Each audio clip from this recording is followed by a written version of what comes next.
গভীর বনের ধারে গাছগাছালি আর ঝোপঝাড়ে ঘেরা একটা পুকুর। সেই পুকুরে বাস করে এক কচ্ছপ, আর বড় একটা গাছের গোড়ার গর্তে এক শেয়াল।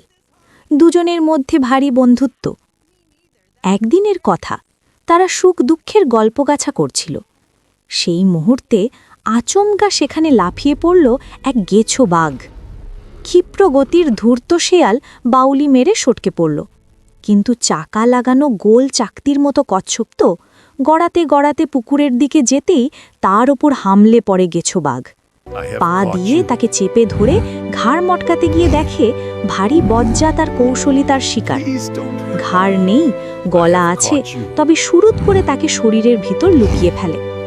কি করে কচ্ছপটাকে খাবে বাঘ তার কোনো কায়দা করতে পারে না। কচ্ছপের পিঠের আবরণ এত শক্ত যে তাতে দাঁত ফোটে না, নখ বসে না। কোনো রকমে জুত করতে না পেরে বাঘ এদিক ওদিক তাকায়, উপায় খোঁজে। শেয়াল তখন আপন ডেরার নিরাপদ আশ্রয় থেকে মুখ বার করে একটু ফেঁচকি হাসে। তারপর বলে, মামা, তুমি এক নচ্ছাড় জীবকে ধরেছ। এ জিনিস খেতে ভালো, একেবারে মুরগির মাংসের স্বাদ পাবে। তবে কিনা ওই খোসা নরম করার কায়দাটা না জানলে শত চেষ্টা করেও জিহ্বার সুখ পাবে না। বাঘ বলে, ভাগ্নে, জলদি বল না ছাই, এ জিনিস খাওয়ার কায়দাটি কি? আমার আর তর সইছে না।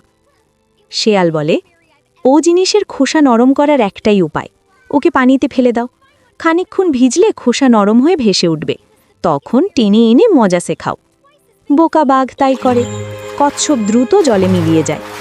শেয়াল বলে, মামা, বসে বসে অপেক্ষা করো, তোমার খাবার তৈরি হয়ে ভেসে উঠবে। শেয়াল বন্ধুকে বাঁচাতে খুব খুশি। গিন্নিকে বলে, বউ, একটু সর্ষের তেল দে, নাকে দিয়ে ঘুমাই।